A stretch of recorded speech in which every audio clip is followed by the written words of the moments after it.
How do you see people like you? How have they interacted with people? Have they been, have you learned a lot from, other black people in your spaces? Have they helped you? Have they kind of uplifted you? Or has it been a thing where, sometimes certain people are in certain spaces and maybe they might see you as a threat because, you're only two black people, maybe one might go through, one might not. So how has that experience been? For me, I think I'm figuring whether to give you the politically correct answer or the honest answer. Let's go honest. If I'm being honest with you, I do think we're not as accredited for our knowledge, insights and expertise. That there's been times in our field where there's a white woman or a white guy who's from Scunthorpe or from Stratford-upon-Avon who knows nothing about this culture or this scene or this world of music, but they'll tell you about where you come from and what you represent. And you're just thinking, how can you tell me? I don't get that. Is it just because you've seen a couple of YouTube videos or because you've seen one or two things that you now telling me about where I come from and what I represent?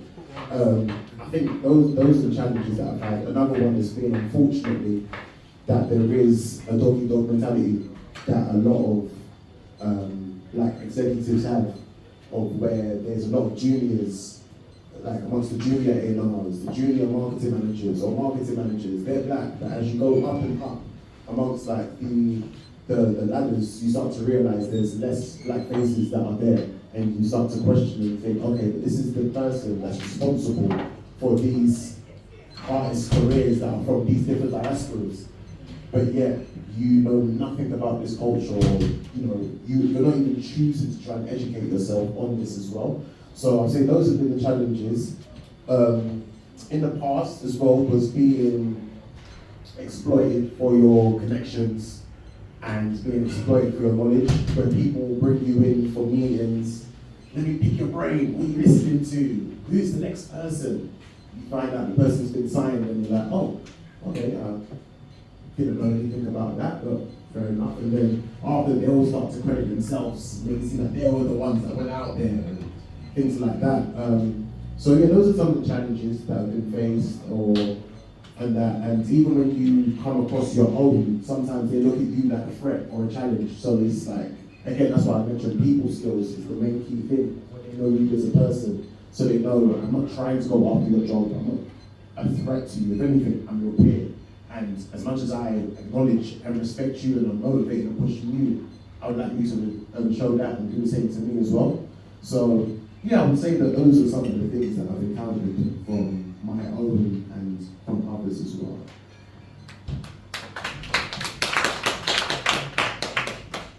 I think I'm quite lucky. Within the NHS, it's very multicultural. The only thing is, within the hospital, there aren't a lot of black consultants, so there's a lot of junior doctors. But as you get further and further up, there are less and less black doctors. I think there's a number of reasons why. A lot of black doctors end up more in the community, and I think that has a lot to do with the culture within the hospital. And so sometimes as a junior, that can be difficult because you have a lot of doctors of other races who may or may not prefer doctors of the same race, and who may or may not give opportunities to doctors of the same race.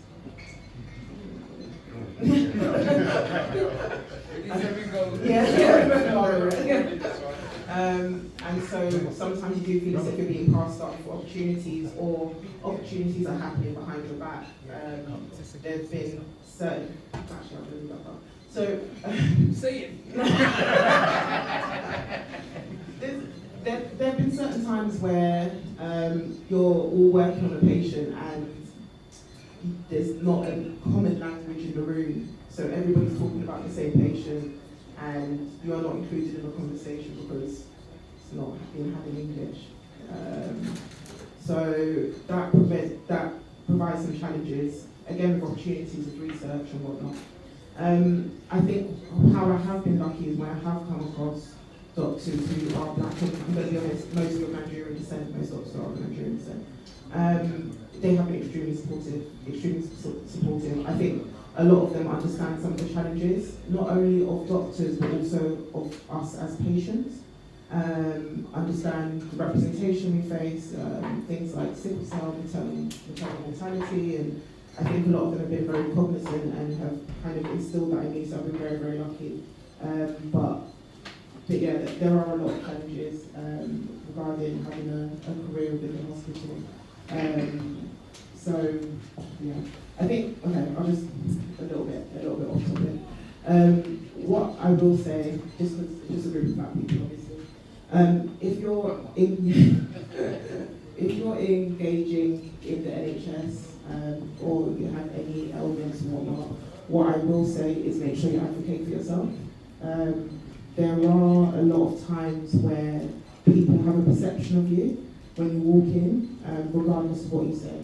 So what I'd say is, if you have questions, write them down, say them to multiple people, make sure that they're noted down, and if you have a grievance, then make sure you actually file that grievance. Don't say you're going to do it, because that's the only way there's accountability.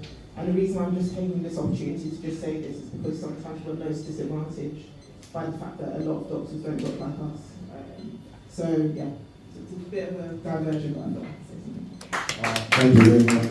Make a big round of applause for our guests. More. Round of applause for our guests. Sorry, forgive me. It's got to be a bit comical, isn't it? Go on, Gary, give us something. If I find myself in an environment where I'm not making friends, I think there's nothing to conquer. That's my mindset. Any environment that I know in this telecom sector that I'm just coming in as a missionary from board. If EE, Vodafone, if they don't see me as a threat, that means I can't happen. So what am I doing? It's a normal thing. That's my mindset. I must be a threat to you. Compulsory.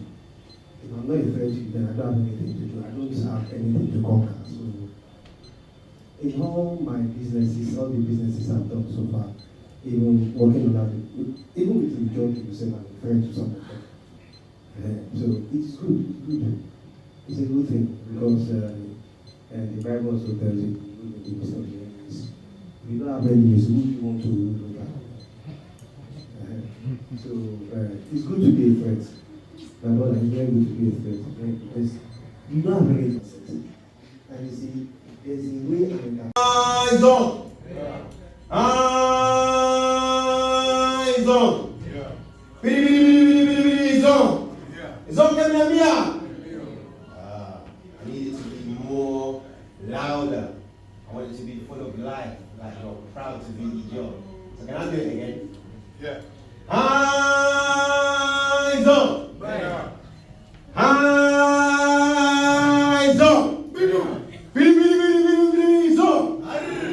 It's on camera, Mia! That was bad. You have to go for the third one. Third one. It's on You track. thinking it? That's what I'm thinking. Eyes on! Eyes on! Zon camera, Mia! Okay. Still not loud enough. Let me talk about it anyway. My brothers and sisters, when we say eyes on, we are not just shouting words. We are declaring who we are. It means we, the Ijaw people. It's a call of unity, pride, and strength. This phrase has been used for generations by our elders, our warriors, and our leaders, especially when standing together as one voice. It's more than a greeting. It originally was a war cry, a statement of identity, and a reminder that no matter where we come from, or what we face, as youths and adults, we must never forget the power in our name. Say hi, Zo. You're calling on the spirit of your ancestors and community and your heritage. So next time you hear someone say, hi, Zo, don't just reply. Feel it in your chest. Own it and remember it. We are Ijaw. We are proud. So, Ijaw. Yeah. Ijaw. Yeah. Ijaw. Ijaw can be far. Can be here. Okay, that's better. Alright, quick talk. Who are the Ijaws? The Ijaw or the Ijaw tribe is an ethnic group in Nigeria, Niger Delta region, primarily located in Bayelsa, Delta and River states. With a strong connection to water, they are a significant ethnic group with a long history, deeply influenced by their environment through activities like fishing and agriculture. Their culture is rich in ancestral traditions, spiritual practices centered on water spirits, and a strong communal identity that has been strengthened by shared experiences, including impacts of oil exploitation. The Ijaw people, also known as the Izon people, are an ethnic group found in the Niger Delta region in Nigeria, with primary population clusters in Bayelsa, Delta, and rivers. They also have significant population clusters in Edo, Ondo, and small parts of Akwa Ibom. Okay, good day everyone. Today I'd like to speak briefly about culture and traditions and why we are important. Why they are important, sorry. Culture is a way of life shared by a group of people. It includes how we speak, what we believe, how we dress, what we eat, and how we interact with each other. Culture shapes our identity and helps us understand who we are. Traditions are the special customs and practices passed down from generation to generation. These can be religious ceremonies, festivals, family rituals, or ways of celebrating important events. Resilience and strong sense of culture pride, working to preserve their unique heritage in the modern world. Let me move on. The IPA, the Ijaw People's Association of Great Britain and Ireland. The Ijaw People's Association of Great Britain and Ireland is proud to be the oldest cultural organisation representing the Nigerian diaspora in the UK and Ireland. Before the IPA, there was the Ijaw Cultural Union, founded in Liverpool in 1945. A few years later, in 1948, a group of young Ijaw men came together with a shared vision to build an organisation rooted in self-help, unity, and mutual support. By 1954, 10 of these men remained steadfast and dedicated. These at the back, one house. Sorry. 10 of these men remained steadfast and dedicated. They became the foundation members of what we know as the Ijaw People's Association. They supported one another, offered financial help in times of difficulty, and even opened their homes to visiting Ijaw sailors in need of accommodation. Today, as we gather here, and even as we think of those who could not be with us, I ask each of you to cherish and help preserve this great organisation. Let us stand together as one Ijaw family, united in purpose and pride. Let us continue to grow and strengthen the IPA for the betterment of our Ijaw heritage, our community, and our beloved Ijaw nation. Okay, let's move on to something we have special.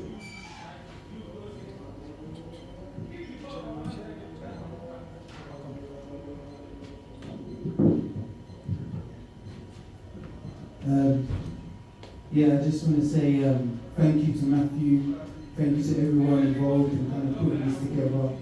I really appreciate what they've done. I'm going to go into a poem written by someone very, very special, but I just wanted to say, you know, culture, where we're from is so important, especially in the climate today. And I'm really, really proud to be here and kind of talking with you all. So, here's a poem. Give me a word, any word. Let it roll across your tongue like a dolly mixture. Once your lips say it loud, let each syllable vibrate like a transistor. Say it again, again, again, again, till it's loud like a tongue twister, till its meaning is in tatters, till its meaning equals sound. Now, write it down, letter by letter. Loop the loops until you form a structure. Do it again, again, again, till it's a word, till the word is a picture. Is your consciousness on fire? Then let me take you higher. Hello everyone, so I'll start now. Give me a noun, give me a verb, and I'm in motion, because I'm on a mission to deliver information, so let me take you to the fifth dimension. No fee, it's free, you only gotta pay attention. So sit back, relax, let me take you back to when you learned to walk, talk, learn coordination and communication. Mama Dada, if you rub two words together, you get friction. Cut them in half, you get a fraction. If you join two words together, you get multiplication. My school of mathematics equals verbal acrobatics, so let's make conversation. Thank you. It's not finished yet. Give me a preposition. Give me an interjection. Give me inspiration. In the beginning was creation. I'm not scared of revelations because I've done my calculations. I've got high hopes on the tight rope. I just keep talking. I got more skills than I got melanin. I'm fired by adrenaline. If you want to know what rhyme it is, it's feminine. Because I'm Eve on an Apple Mac. This is a rap attack. So rich in onomatopoeia. I'll take you higher than the ozone layer. So give me a word. For Windows, give me W times 3. Because I'm on a mission to deliver information gravity defying. That is, and I'll keep on trying to elude your fear of flying. Give me a pronoun. Give me a verb. And I'm living in syntax. You only need 2 words to form a sentence. I am by culture. And sometimes clinical, my mother fed me rhymes through the umbilical. I was born waxing lyrical. I was raised on watch with mother, the rhyme of the ancient mariner. And fight the power now. I have the perfect tutor in my postmodern suitor.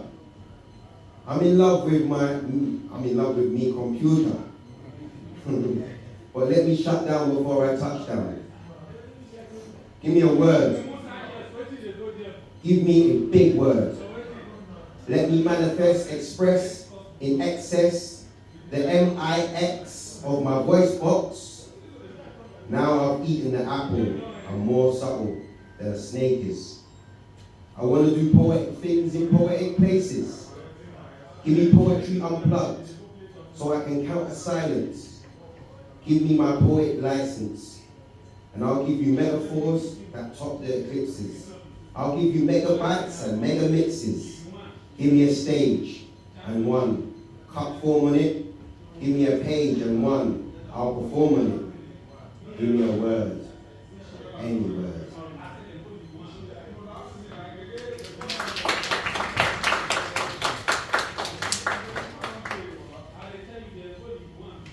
That was Patience at Bagby.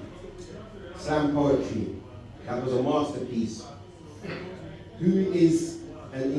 Patience at Bagby, who is an internationally renowned poet and novelist, author of 8 winning books, whose work has featured on TV, radio, and Human Skin. The IPA is proud to present our special guest speaker today, Miss Patience and Baby. Put your hands together! Come on, louder! Well done. Okay. We also have another guest speaker today. I couldn't say the long name. You're alright. Yeah, alright, let me say it. So my name is Ijaw, Ijaw, and we have a round of applause. Also, we have Mr. Sylvester Gary. Another round of applause, please. One of our other guest speakers is running a bit late. Chris Ogori will be here. Miss Didi Nokia is a doctor of medicine, right? And Mr. Sylvester is an IT specialist and a software developer, right? So I'm going to start off with some questions. I'm going to kick off the question and answers.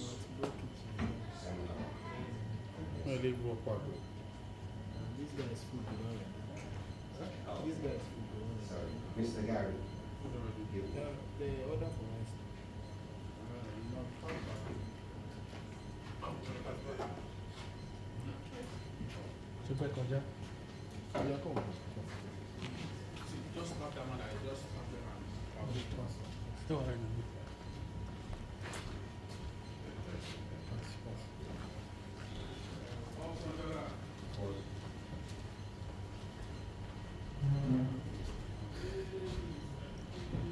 Okay, so right now we're going to have a questions and answers. We're going to ask our guest speakers some questions and they're going to tell us a bit about what the questions are. So here we go. The journey begins. Let's start at the very beginning of each your journeys. Everyone starts somewhere, and it's always inspiring to hear how successful people took their first steps. So to kick things off, how you began, what inspired you to get started in your field, some of your challenges you faced early on, and the key moments that helped you discover your purpose.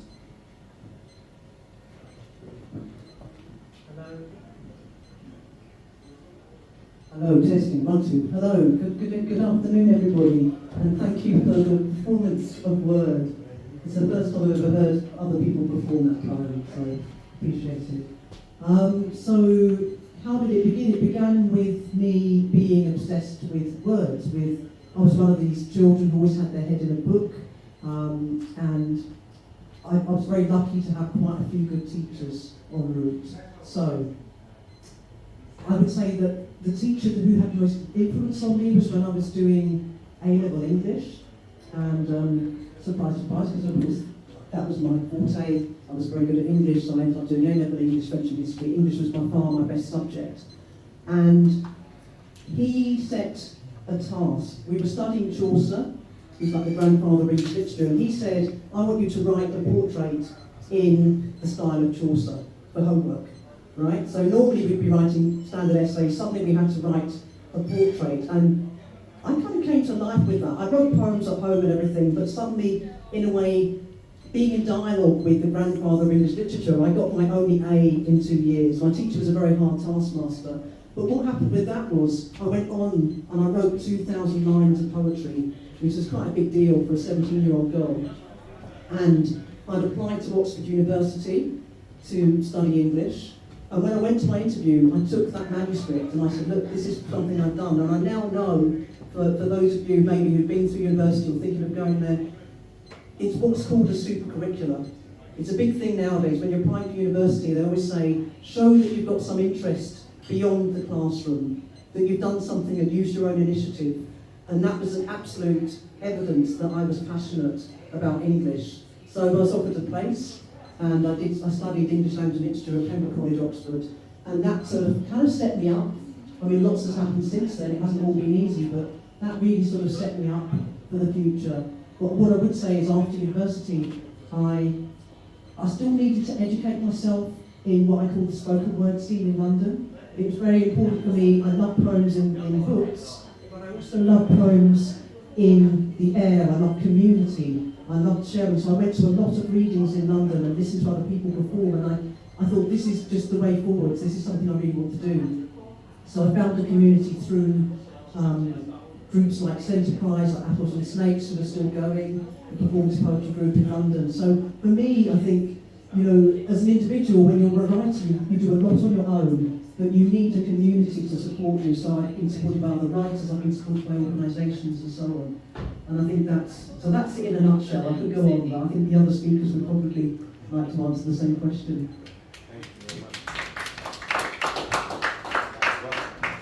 One, two. Yeah, that was wonderful. We're going to move on to the doctor, this lady first. Alright. Okay. Do you want me to repeat the question when you've got that custom? Actually, So I can spark you off. yeah, right? okay, thank you.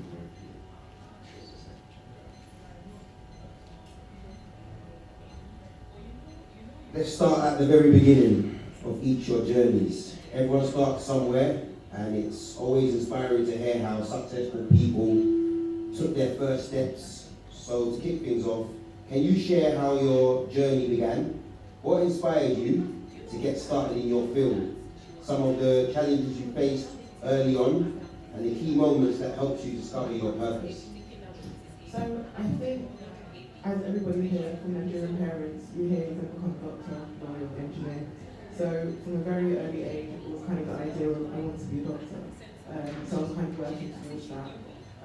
I think when I really chose it was when I did some work experience in a children's hospital. And I saw the impact that the doctors had on the whole family, on the children, the parents, and I felt like they could integrate into the family, and I thought, what a privilege. And that's when I really fell in love with it. My first challenge towards becoming a doctor was I missed my A-level grades by 1 grade, absolutely devastating, crying and crying, and spoke to my parents. They gave me strength, they gave me wisdom. They said, you know what, this is what you want to do, go and do it. They gave me freedom to go travel. So I travelled through East Africa, went to Tanzania on my own at 18, and I saw the impact that actually healthcare has in different settings where it's when it starts. And I just thought to myself, what a privilege it would be able to study here and be able to bring that back to kind of villages that we're from, some of the places that we're from, and be able to bring some of the lessons that we learned here back there. And it kind of steered me to go, well, you know what, this is what I want to do. So after that year, reapplied, got into university, had many challenges along the way. But I think overall, what has really spurred me on is trying to reform healthcare, not only back home, but also here and how we experience it. So it's been an absolute privilege. Hands together, come on, hands together. You've got to appreciate it. Thank you. Last but not least, do you need me to repeat the question when you got it? Thank you very much. My name is Ijaw.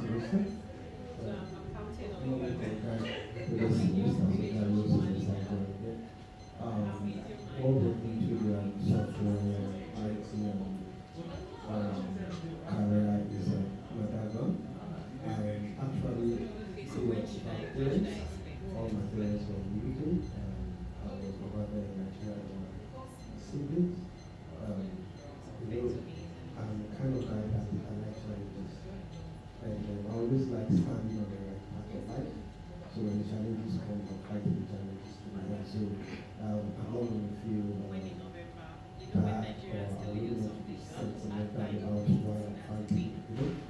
So in my life, I saw some challenges, and I looked at my background, starting from as a science student, and I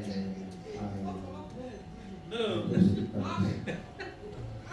what are the problems that people are facing, and I said, what do I do about that? And my motivation, like I said, challenge just like God, you know, a very restless man, very hyperactive. Apparently, you have some sleep at home. Yes. I do most of my thinking, most of my imagination at night. I like imagining things. I like seeing people. I like talking to people that have to learn about it. I don't have to learn about it. So I just saw some things and I studied on the long term. I saw was children were going through concerning academics. Before then, I just had my first software. I lost the business of the first international patents in software. Going around is just for me to say that challenges has kept me going. Like when I came over here, I had two softwares and two presented software in Nigeria. So when I came over here, just did this. People have to do that. My family didn't to do that. I said, how do I start? I went out the business that I'm running in Nigeria. So I don't know how to work with people. I don't know how to be serving to 9 to 5 years or 5 years ago. I don't know how to do that. I just do that. I like it. When I came here, I have my academic software. I was trying to practice Nigeria. So I just looked at as I said, how can I make money? Yeah, that's what I do. So that was why I just thank you so much. Thank you so much. We try to send our hardware system. Thank you system. I already have my what they call hardware tablets. I check the tablets and look at the normal tablets. I'm trying to sell to the Virgin like that. They wouldn't buy from me. I saw that Apple has already dominated the UK market. And I said, why? Why are we putting our product enter the market like that? He said, Apple has always done that. They growth. They can't sell anymore. I said, every time is the case. The person that has Virgin over like this, I don't know which person. Then I like how the bad guy. The same person that has my camera, the same person that has the guy. I said, they have just one thing. Yes, I have one. So that's it. I can have a global network license in the UK. And I went for it and I got the network license. So I want to do that before the time. So I had the global network license in the UK. It was thank you so much.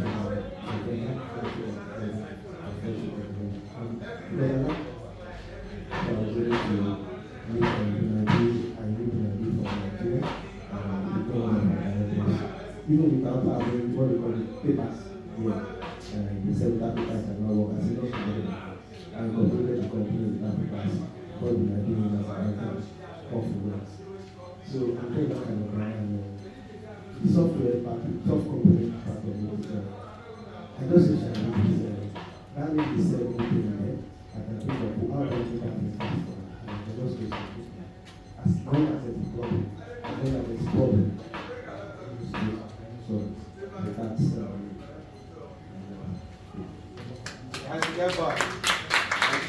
Thank you very much, our guest speakers. So, does anyone have any questions? All right, I'll kick it off. Miss Patience, I noticed that you said you were quite obsessed with words. My question is, how did you strategize when you studied before reaching it? Starting off when you was doing your studies?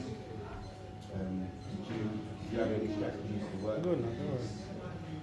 Just tackle, just smart. Oh, sorry. I didn't have a strategy at all when I was studying.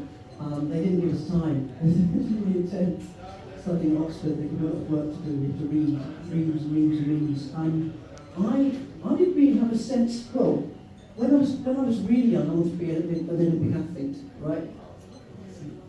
That's why I'm dressed like this. I wanted to share that because of course I didn't become an Olympic athlete, I wasn't good enough, but I'm still a hobby, and sometimes, your passion doesn't always become your job, but the writing thing did become your job. It was only really when I left university, I tried to get on an MA programme because I thought I might become an academic, and then that didn't kind of work out. I got a 2-2, which wasn't really good enough to get funding. I thought, should I work and try and save money? It didn't work out. But then I started to I suppose it really was the point at which I thought to be a poet and to be taken seriously, you need a book. you need to be published. And that was a big hurdle. So for me, I sent my manuscript off to 3 different publishers, and literally within 1 week, I had 3 rejections. This is about a year after I'd sent it off. So this is the old days, no internet, you send your manuscript off in an envelope, and it comes back with, we regret to inform you, one publisher quite liked the book, but said we're not publishing any performance poets at this point in time. And rather than maybe think, oh well, I'll get into discussion with them, I just took it as it was a real blow, and I didn't really know what to do.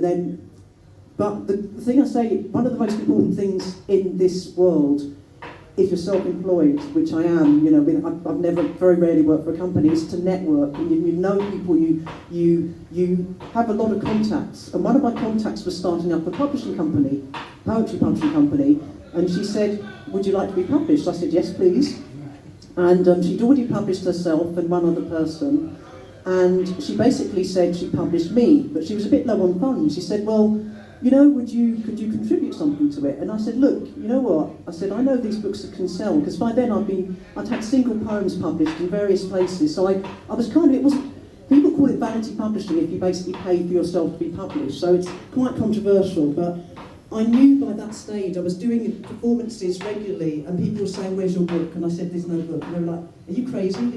Your work would sell. So, short story, so I basically took a bank loan of £1,000 and basically published this first book, Raw, which came out in 1995.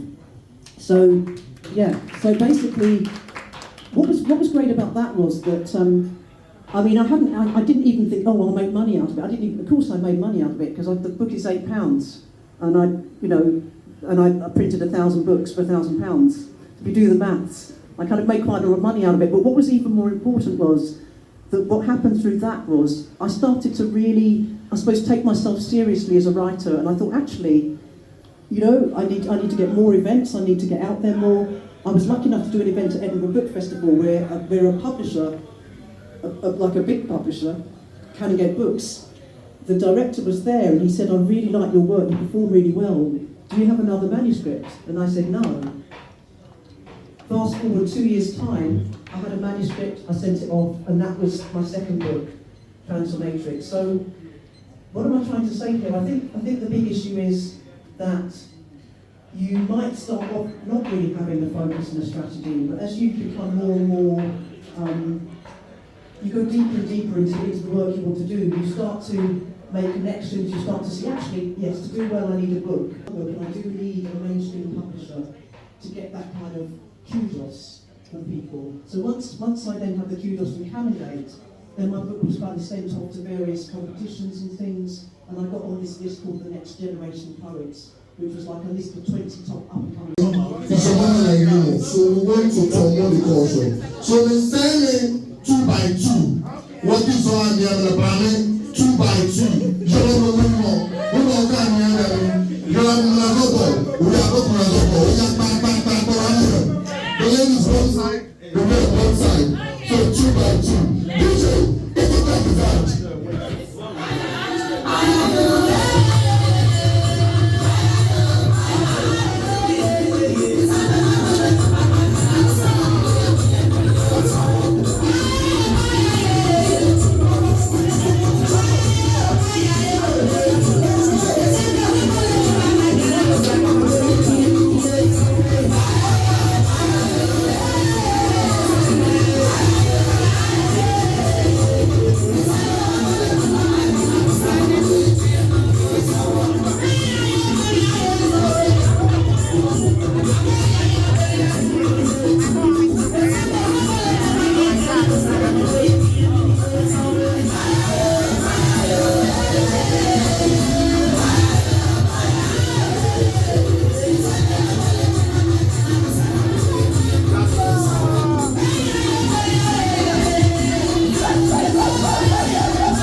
Thank you.